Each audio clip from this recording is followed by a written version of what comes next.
হয়তো কাজ করছে ইলিশনিস্ট ভাই ওভারঅল পেছন দিক থেকে যদি কোনো টিম রোটেশনটা নিয়ে ফেলে যদিও সুযোগটা কম চান্স কম স্ট্রং হেডস বিদায় নিয়ে নিয়েছে দ্যাটস ওয়াই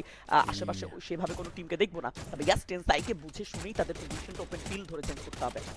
ইএফএম টিম টিজি হচ্ছে গিয়ে চাচ্ছে কয়েকটা কিল লুফে নিতে আরামসে কোনো কষ্ট ছাড়াই লুফে নিয়েছিল অলরেডি কয়েকটা বাট আই গেস আরও বেশি নিতে পারবে না টেনসাই ফুল টিম বেঁচে না থাকলেও যতগুলো মেম্বার রয়েছে বেনেক্স হয়তো বা ইকুকে রিভাইভ দিতে সক্ষম হবে বাকি মেম্বারকে দেখতে পাচ্ছি চার্জ করতে টিম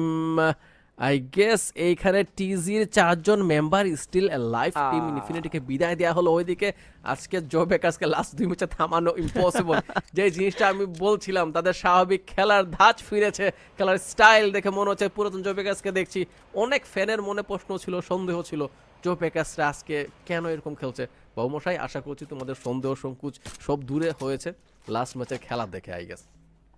একদম একদম এবং এখন পর্যন্ত লিশনিস ভাই দুটো টিম কি স্ট্রং মনে হচ্ছে that is job breaker and the gods এবং এই দুটো টিমের কাছে রোস্টারের সংখ্যাটাও বেশি টেনসাই এন্ড আমরা এনডিটির দিকে যদি তাকাই তবে সেখানে দুটো টিম প্লেয়ার রয়েছে সো সার্ভাইভ করাটা বা এই মুহূর্তে আসলে হেড টু হেড ব্যাটলে যাওয়াটা তাদের জন্য বেশ মুশকিল হবে ওভারঅল যদিও ফাইটে জড়িয়ে যায় টেনসাই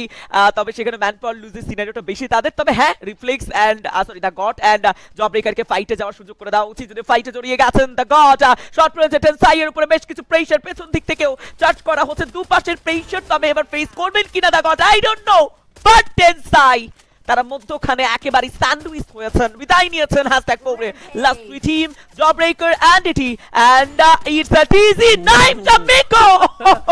বাই ডিজার্ভিং ভুয়া হয়তো বা দেখতে যাচ্ছি আমরা 4-2 সিচুয়েশন এডি ব্যাচে রয়েছে ম্যাগনেট ব্যাচে রয়েছে জো বেকার্স ভার্সেস এনডিটি চার্জ করা হচ্ছে এনডিটির উপরে এনডিটির তিনজন মেম্বার স্টিল লাইভ এর জন্য নোট করা হয়েছে last man and team got wiped out by JB